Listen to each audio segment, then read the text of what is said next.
E falando de saúde, a gente precisa entender um pouquinho esse conceito, né?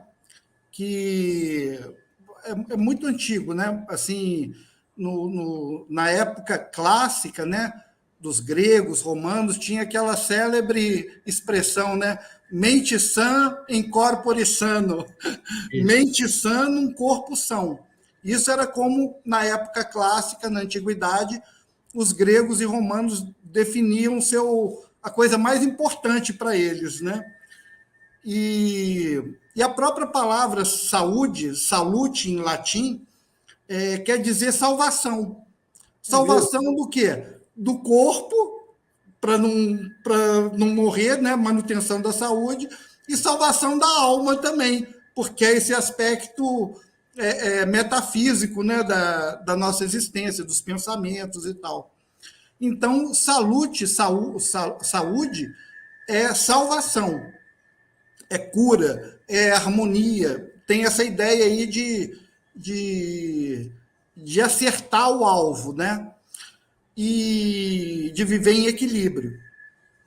E é muito interessante que, como a gente estava falando, na Idade Antiga, gregos e romanos, eles davam muita importância para isso, tanto no aspecto de pensamento, né, mente sã, de estudar, foi lá que nasceu a filosofia, Sim. os diálogos, o pensamento, né, como também de cuidar do corpo. As Olimpíadas nasceram lá, né?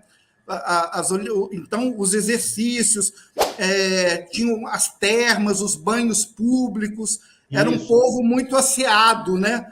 Cuidava muito da sua higiene pessoal, de fazer exercícios.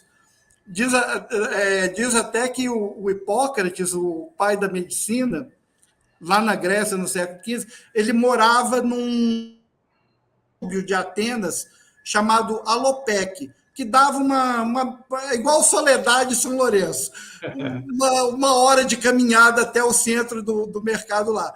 E quem que era vizinho de Hipócrates? Sócrates. O pai da medicina morava pertinho e na mesma época do pai da medicina, o pai da filosofia e o pai da medicina, né?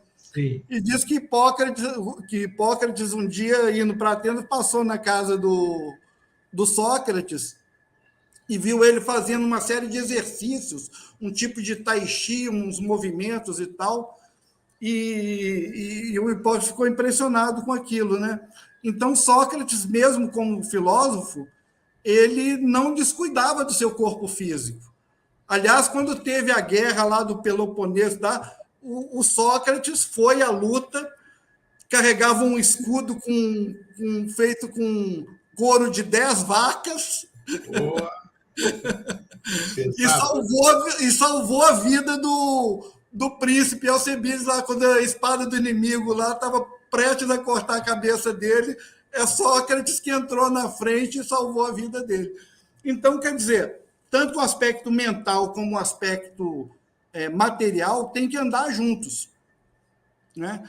E esse aspecto todo foi se perdendo quando Roma caiu no século IV.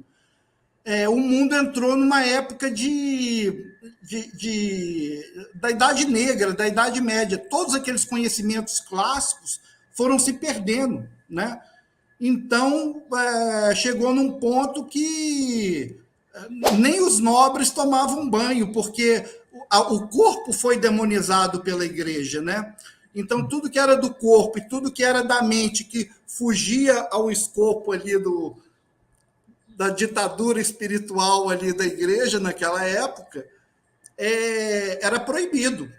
Então, as pessoas não tinham higiene, não tomavam banho, não tinha, as próprias cidades não tinham Saneamento básico. saneamento básico, né?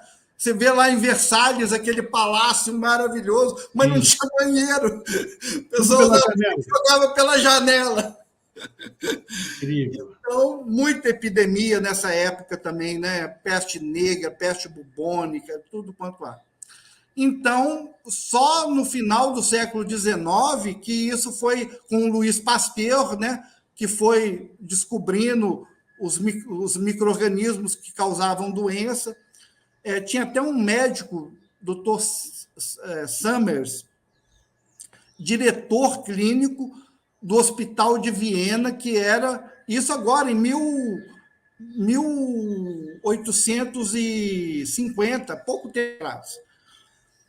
Ele descobriu que as crianças que nasciam em casa com as parteiras sobreviviam muito mais do que as que nasciam no hospital. A mulher, quando chegava no hospital, e ela tinha uma febre, chamada febre puerperal, uma infecção generalizada e morria. E esse médico foi estudar esse assunto e ele descobriu que era por falta de higiene, os médicos não lavavam as mãos. Então, ele obrigou os médicos a lavar e desinfetar as mãos e os instrumentos antes de qualquer procedimento. O que fizeram com ele? Caluniaram, detrataram, internaram ele num manicômio, onde ele morreu de maus tratos, de surras, porque manicômio naquela época, você sabe como é que é. Essa é a nossa história da medicina, recente.